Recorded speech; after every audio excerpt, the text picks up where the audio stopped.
Hi, I'm Karen Mole from SciFi Vision. Hey, how you doing, Karen? I'm great. Thanks so much for talking to us today. We have Of just course, same. I'm going to jump right in. Um, the fabulous season 3 trailer shows us that 2 years have gone by in between since we in real life actually and on the show. hmm Can you talk about like such a long time jump what that has allowed you to set up as a storyteller, how that sets the stage?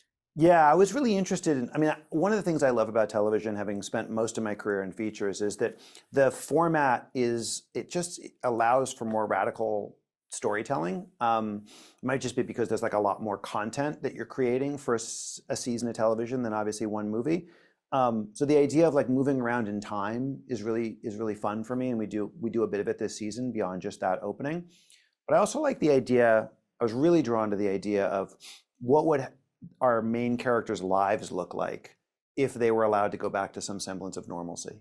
The idea that like a post-invasion glimpse of these characters, so that we would get a sense, and I don't know we'd have another opportunity to ever show a post-invasion real deep dive with them, that we'd get a real sense of maybe who they are in peace and then thrust them back into war.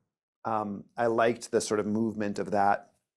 Um, and I also liked the opportunity to show what the world would look like 2 years after an alien invasion when there's peace and people have returned to normal life, and yet normal life has got, remnants of this cataclysmic thing that happened, much like we did after COVID, as evidenced by the fact that we're Zooming right now and not in person.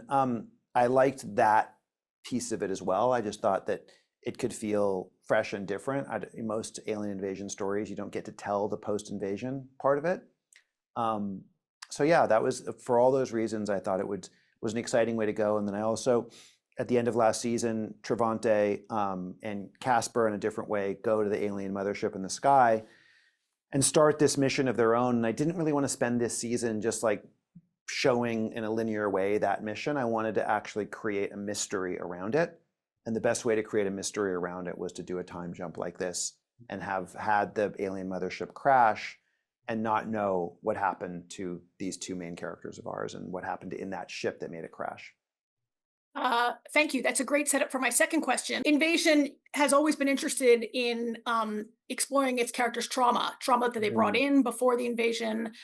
With this time jump, we've got like our shared trauma as a species, mm. and maybe trying to forget that. But I feel like you've really gone all in on trauma and through the first. I've seen the first six, Okay. Yeah. and there's a lot of pain that people are holding. Was that intentional? Continued Yeah. incarceration? Yeah, I think that for me, a big part of any story about humanity has to include the experience of loss. I think it's such a fundamental part of being human, that we do have to deal with all these different types of death and loss, whether it's of a parent or a child or a loved one, um, and it's common ground for a lot of our characters.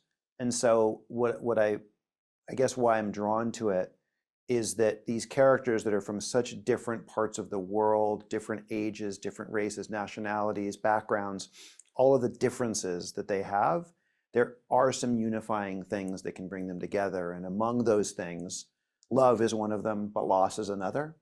And I felt like this season would be an interesting season when we're sort of more propulsive and driving and maybe action oriented than we've been in the past, to also maintain this really human, fragile side of these characters as well, so that they don't become certainly like action heroes, because that's not the intention of the show, even though there's tons of action in it. So yeah, loss for me just became, I don't know, or it sort of bubbled up organically in the process of constructing this season. Well, I'm hoping that when I watch the back half, I'm going to see a little more victory in there also. I'm There is sure. some victory in there too. Don't worry. There's some victory. There's some love. There's unexpected connections between people. There's it's leavened with a little bit of both.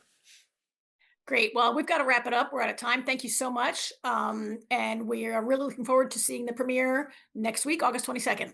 Thank you so much. I appreciate it. Bye bye.